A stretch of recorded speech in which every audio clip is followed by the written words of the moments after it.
blast me to the mortal realms. It's time for the Mad Merlins review of Warhammer Age of Sigmar Stormbringer, issue 39, by Hachette Partworks and Warhammer. Hello everyone, and welcome back to another Age of Sigmar Stormbringer issue review. And today we're taking a look at 39, so we get two new paints, a Reikland Flesh Shade, a nice warm peachy sort of colour, and a Phony and Camo Shade, a murky green, which we'll be using on our orcs. And the Reikland Flesh Shade will come in handy for our Stormcast. So we've got our usual rules and stuff as well, so let's take a look.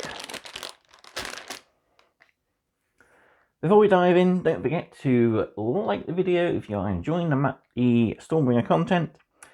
If you haven't already, please consider subscribing to the channel as we are still growing up in numbers. I think we're close to 500. If we could get to 500 by the end of the year, that would be great. And don't forget to do all the things in the video description down below and drop me a comment as well.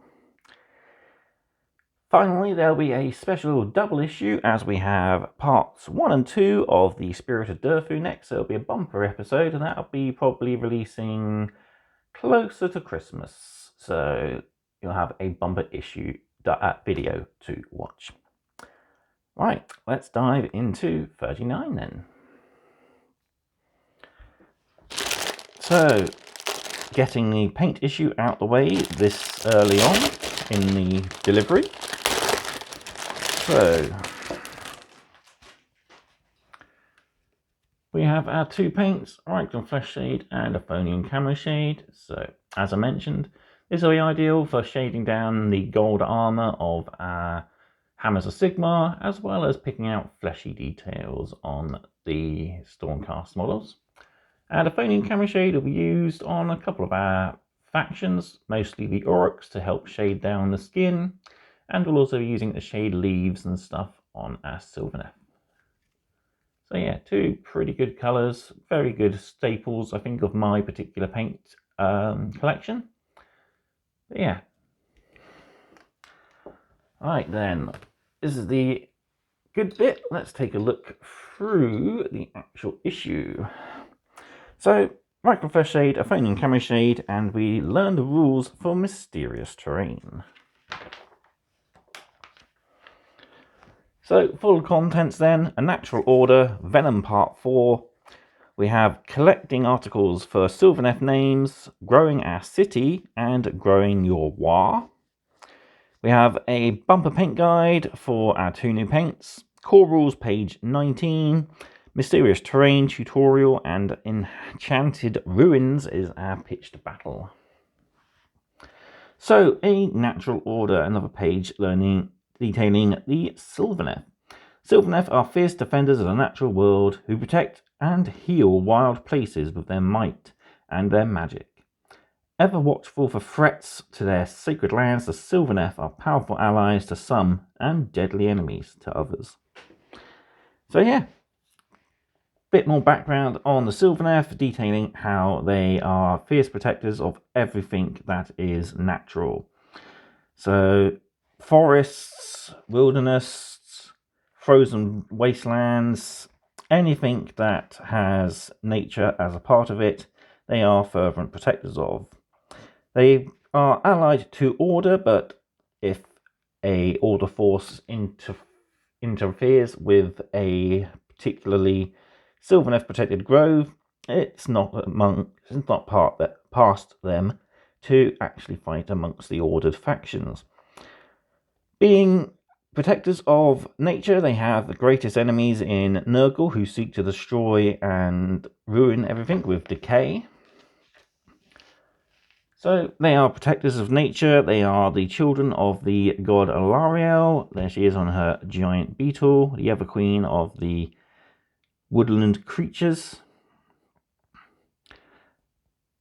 And they are an avenging force. So yeah, they are often animated tree creatures. We see a tree revenant here attacking with his hallowed axe, supported by dryads and even a Spirit of Durfu there. Moving on then, we have Venom Part 4. So continuing our story, Golmrog City Eater finds himself dragged in front of Scraggot the Loon King, who is looking for something entertaining to do. This can only mean trouble for Golmrog. With only his loyal Stabgrot to help, will he be able to kick his way out of bother? So, yeah, poor old Golmrog has found himself dragged before the head of the Gloomspite Gits and is now in a bit of a bother. Will he get out? We'll have to read on to find out. But this just goes to show that even the Gloomspite Gits aren't afraid to fight bigger, nastier orcs and greenskins than them. Moving on then, we got our collect articles. So we got one for creating Sylvaneth names. So much the same to our previous ones. Roll on a d6 to get a row, and then roll another d6 to get a column. And we can pick names for our Sylvaneth characters and units. We've got titles as well for our heroes and names for the units. So yeah, we'll definitely be making use of this because we'll have a few more units coming in the future issues. So we also have a page for the Stormbringer Crusade, or Dawnbringer Crusade. So we are growing our city. So we've got battle honours that the city has had and a name for a district, I'm guessing. And the motivation for your crusade, and your city needs you, join, is a name for the allied force of the city. So if I can go back. So I have Night Slayers, Avengers. They'll be the particular force protecting your city. And we got a similar article here for growing the War. So join the War. Right, listen up, you miserable little gits. I know you all like name of warband. Let's go and get some, alright? So yeah, sign up and join your particular war. So moving on to our paint guide, we're going to learn how to use our new shade paints. So first off, we are using a Phonian Camo Shade. And first off, it wants you to tidy up any areas that you're going to be shading with Auric Flesh. So make sure you've cleaned up any areas where you might have spilled paint over. And then we can start shading. So we got all the vines and leafy growths on our Sylvaneth to shade of a Phonian Camo Shade. And all the skin on our various different green skins to shade as well. And that's pretty much it. For Reichland Flesh Shade, though, we have a little bit more. So we are, again, tidying up the areas. So our gold, our bone, Avalanche Sunset detail, etc. And yeah, we're literally applying this all over the golden armor, weapons included, shield insignias, collars on the Griffhounds, any bits of treasure like in the Marshcrawler Slogoth's Howdah. I'm also putting it over the yellow, so the beaks and any yellow feathers on our Griffhounds and our Aetherwing. Also using Reichland Flesh Shade over the yellow and Wraithbone for flesh and hair on our Stormcast characters. And finally going over all the yellow details on our Cruel Boys there. And that's what our completed models will look like. They're getting closer now to being fully complete. All we got to do next is learn about layering up and adding some highlights to these guys. So yeah, see what happens in future issues, but pretty cool collection so far. Finally then, for this issue, we've got our rules. So page 19 of the core rules, we learn about different battle packs and also the sub rule there of mysterious terrain. And we have a battle plan as well. So all our battles will have a specific battle plan where you set up your force, where your opponent sets up their force, any specific terrain you might be needed. We got a nice reference here for what a battle plan would look like. So we'll be getting a lot of these. We've been getting a lot of these lately in White Dwarf. We've been getting one for 40k and one for Age of Sigmar. But yeah, we get special rules, the title, the different armies and what size points you're using, how to set your battlefield up, how you deploy, special rules that might be used, the game length, victory conditions, and of course a map. So yeah, tutorial for mysterious terrain, as we've now got the rules for that. So it can either be damned, arcane, or even inspiring, as well as deadly, mystical, or sinister. So yeah, all pretty cool rules. Nice tutorial to help us understand them. So this issue's battle is the Enchanted Ruins. We have the Alliance of Order, which is the Knight Arcanum, Zandire's True Seekers, 5 Vindictors, 5 Vigilors, and 6 Gryphounds. Up against our Destruction Force of the Fungoid Cave Shaman, 10 Gut Rippers, 10 Hobgrot Slitters, 10 Hobgrot Slitters, 20 Shooters, and the Marshclaw Sluggoth. Woo! And yeah, there we have it. That's our battle for the week. So 2 mats, long edge deployment zones, 2 objective markers in essential territory.